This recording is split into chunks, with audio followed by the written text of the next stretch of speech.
The next character that we're going to read is the Squire. And the Squire is the knight's son. So you see right here, it says he had his son with him. So I'm going to put this over here, and you may want to put this as a comment.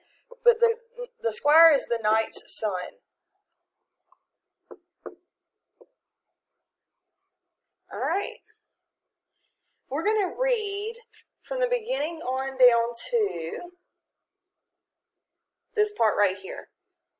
And part of this is talking about his appearance.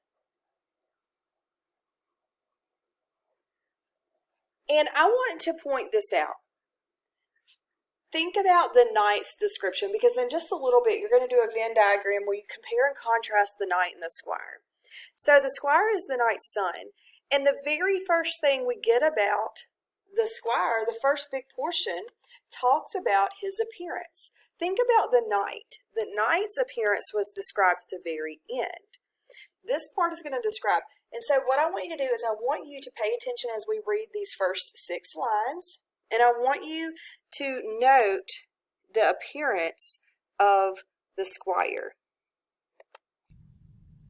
He had his son with him, a fine young squire, a lover and cadet, a lad of fire, with locks as curly as if they had been pressed. He was some 20 years of age, I guessed. In stature, he was of a moderate length, with wonderful agility and strength. All right, so what I want you to do is pause the video, see if you can go through, and remember, just highlight the part that you want to take a note on. So if I wanted to highlight locks as curly as if they had been pressed, and then just add that comment there. And whenever you click add comment, it's going to give you this option right here, and you can add your notes. So that's where you're going to add your notes. So go ahead and pick maybe just 1 or 2 things from this first part about his appearance that can tell you something about the squire. All right, so what we're going to do is hopefully you were able to pick out a few things. I'm just going to point out a few things that I wanted you to get from this part about his appearance. This part right here, locks as curly as if they had been pressed. That right there is about his hair. It says his locks. Think about it as Goldilocks, her golden hair. So when it says locks, that's not like a lock to lock something. That's talking about hair. So his hair is curly as if it had been pressed.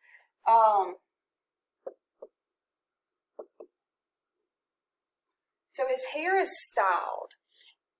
That's what it means by pressed. It's like he pressed his hair to be curly. So he styled his hair.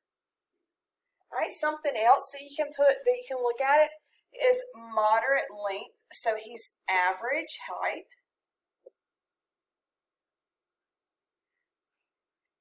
And then, but even though I'm going to do a difference between moderate length, so his average height, but then he has wonderful agility and strength. So he's agile and he's strong. So just from this first little bit, it looks like he styles his hair. He's of average height. But even though he's average height, his agility and strength is above average. It's wonderful. And then I'm going to point this out. It says he's a lover, a cadet, a lad of fire. So just to kind of make note of that, because that'll kind of help you as we move on. All right, so I'm going to scroll down just a little bit, and then we're going to get this next portion. You're going to notice on this last part, we're going to read from here until the very end, and you can see that I've split it into 4 portions. And splitting a longer reading portion into smaller pieces will help you on very complex text.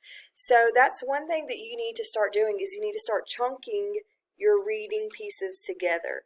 And you need to be able to put it into smaller portions whenever you're looking at complex text. So you can see that I have 3 sections here. This first section is going to be experience. The second section is about his appearance. And the third section is going to be his abilities, what he can do. So whenever you're looking at that, and then we'll look at the last two lines in just a second, but we're going to read the rest of this, and I think that you will see that whenever we put it into these smaller portions, it's going to make it easier to comprehend.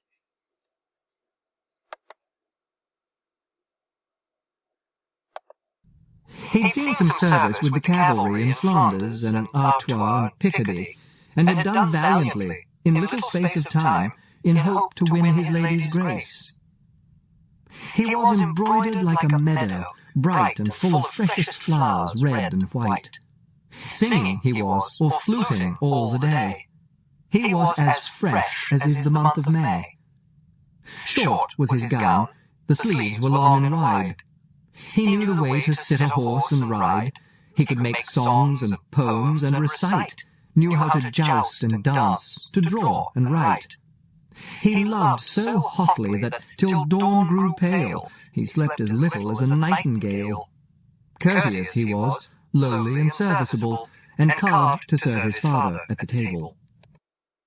All right, so what we have here is a good description of the squire. And the narrator, well, when Chaucer wrote as the narrator, he did not just randomly give details. The point of this is to take these details and be able to see and comprehend and draw conclusions about what a person is like. And this is something that you really need to get good at in real life. Because if you can look at what somebody says, what they do, how they look, how they act, and you can draw conclusions about what kind of person they are, that's going to be good for you in the long run because you're going to be a good judge of character. And that's really what we're learning here, is we're learning how to be a good judge of character. So if we're looking at experience, we get that he's seen some service with the cavalry.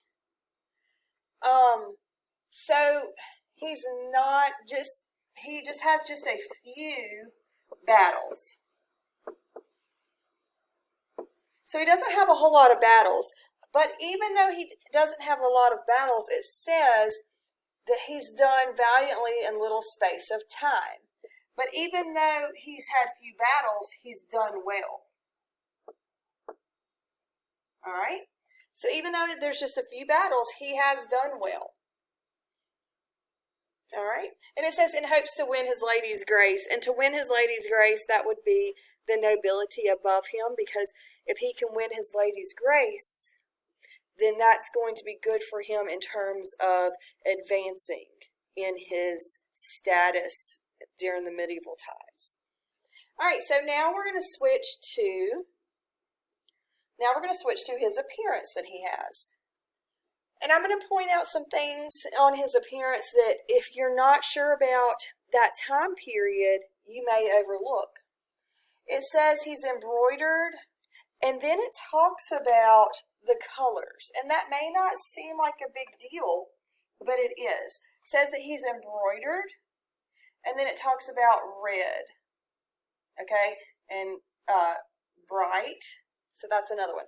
So one thing that I want you to understand is during the Middle Ages, during the medieval time period, bright colors were a sign of wealth.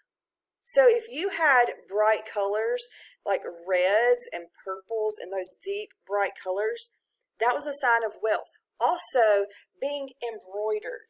And you guys know what embroidery is. It's where the patterns are done with thread. And guess what? They couldn't just throw the clothes on an embroidery machine real quick. Those had to be hand embroidered, which means a lot of time. A lot of time with nice materials equals what? A lot of money. So, embroidered bright with flowers red and white. So, this shows expensive. And that's one thing. So really, if you think about it, we have a few things already that show, even though you can see some similarities between the squire and his father of the knight, one thing that is different, he's been in few battles versus the knight who's been in many, correct? So even though the squire has done well, he hasn't been in a lot of battles. Then think about the clothing. Here, the squire is wearing expensive clothing. Plus, you compare that with the fact that it looks like his hair is styled, it's been pressed. So expensive clothing plus the styled hair. All right, then let's look at this. You got the singing he was, or fluting all the day. It was as fresh as is the month of May. Short was his gown, the sleeves were long and wide. So, again, I'm going to let you know that this was in style. Because, like, right now we'd be like, short was his gown, sleeves were long and wide. All right, well, back then in the Middle Ages, that was in style. That was the expensive clothing in style for nobility. All right. So far we've got some experience. We've got some stuff about his appearance. All right, now let's look at abilities. So with his abilities, it says he could sit a horse and ride. He could make songs, poems, recite. He could joust and dance, draw and write. All right, so all of this stuff is just a long list of his abilities. And this shows that he is well trained.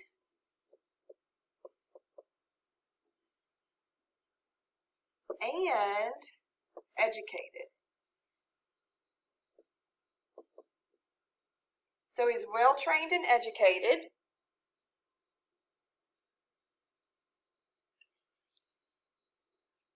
But then you get this part.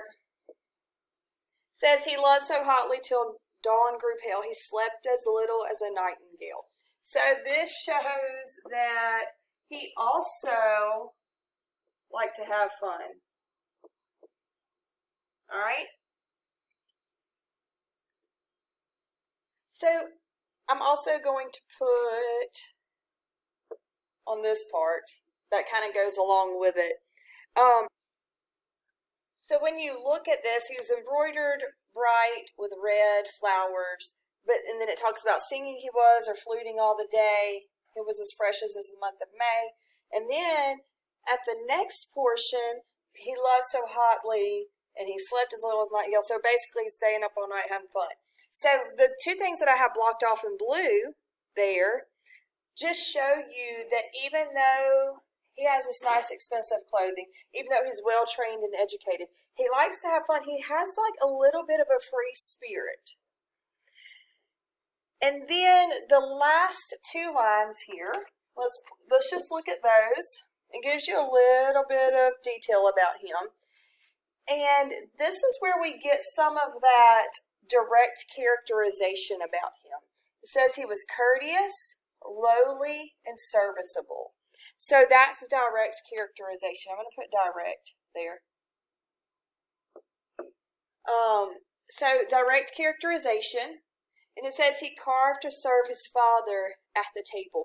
And that carved to serve his father at the table is really showing you that he is doing what he's supposed to do. He's taking his responsibilities seriously, and he is following what needs to be done to be a high-ranking knight one day. Because a squire is in training to be a knight. So with that, you can see that he is doing what needs to be done to become a knight and to one day be a high-ranking knight. Because remember, that means closer you are, the higher you are as a knight, the closer you are to nobility. All right, so that gives us a lot of details about the squire. I hope that you were able to do some highlighting and some comments for your notes, and that should help you whenever we start getting ready to do the Venn diagram to compare and contrast the knight and the squire.